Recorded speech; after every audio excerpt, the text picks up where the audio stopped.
Okay, so let's fill this in here. So remember, we have the four quantum numbers we have. We have N, we have L, we have ML, and we have MS. Right? So N is the principal quantum number. This is the secondary quantum number. This is the magnetic quantum number.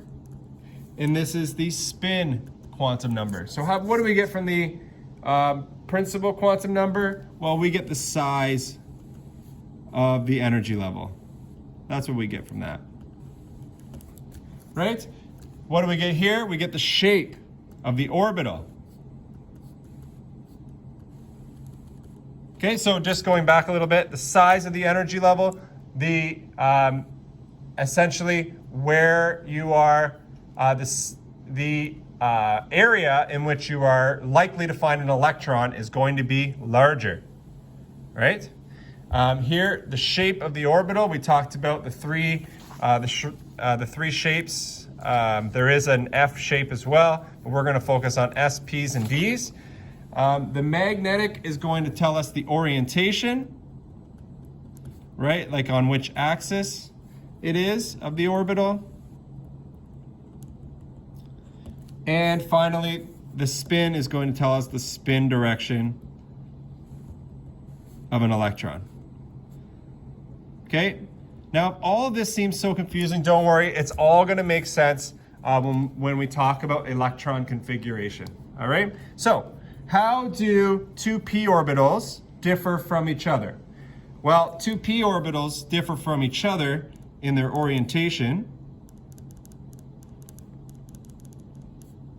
in 3D space. All right, X, Y, Z. Okay?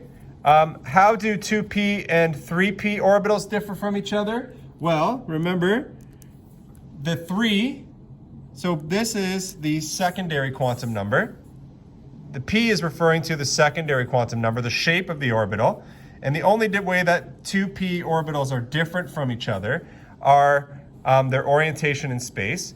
But how are 2p and 3p orbitals different from each other? Well, 3p orbitals are larger because the 3, this refers to N, right? So 3p orbitals are larger. What are the three possible values for the quantum numbers N, L, and ML for the first three shells? All right, so, sorry I'm cramming this in here, but for the first three shells, N could either be, sorry, I don't know why I'm using green all of a sudden. N can either be 1, 2, or 3, right? L then can either, remember it's N minus 1, so it could either be 0, 1, or 2, or in other words, if we're going to use the letters S, P, and D. And for ML, it could be anywhere from -2, -1, 0, 1, and 2, right? So this is going to depend. Remember, the S, there's only one possible orientation of the S orbitals. The P orbitals, where L equals 1, sorry, the announcements are going kind of crazy here. Oh, man. Just 1 minute, please.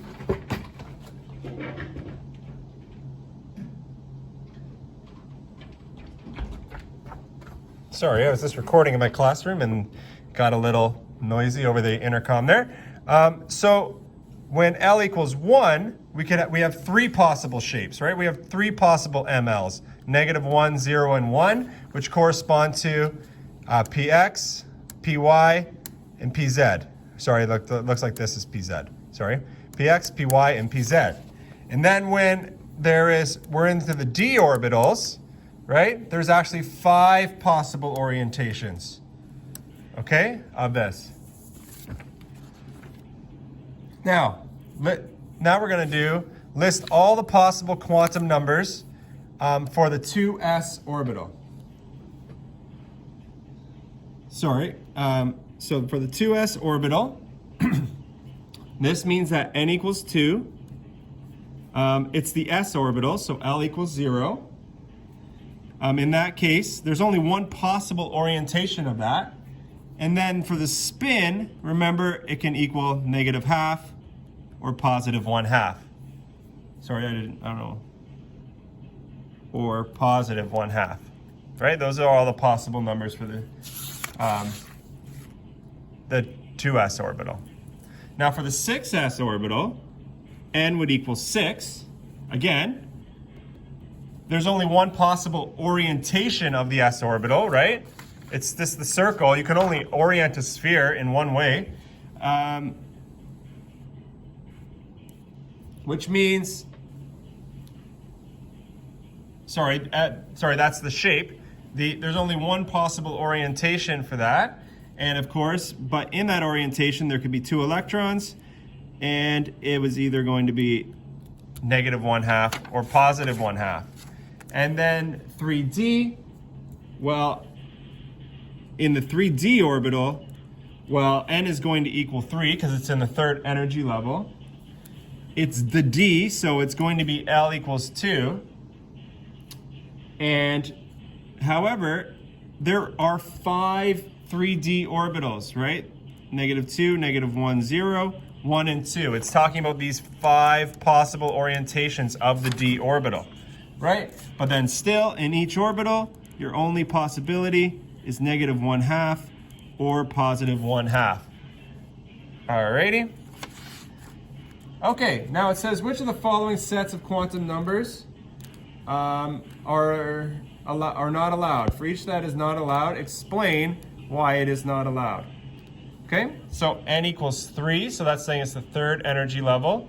L equals 2, that's fine, because remember, you're allowed, we found out back here that L can be n-1, so if it's 3, yes, that's allowed.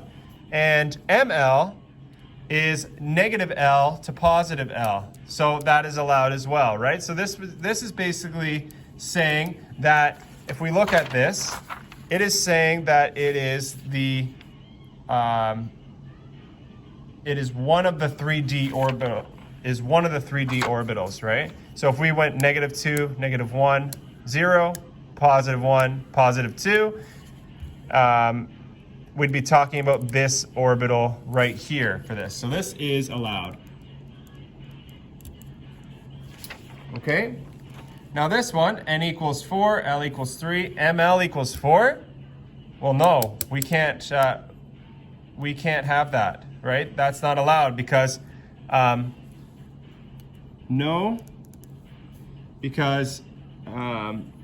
ML has to be -L to L, right? In this case, it would have to be between -3 to +3, and it's not, right? This is the problem here. The next one, so the reason why this one doesn't work, because n has to be greater to or equal to 1,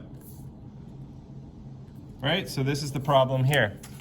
On the next one, no. The problem is here, right? L cannot be negative, right? There is no shape. Remember, 0 is S, 1 is P, and 2 is D. And then finally, this one can't be either. Because n equals 1, right? Because n equals 1 here,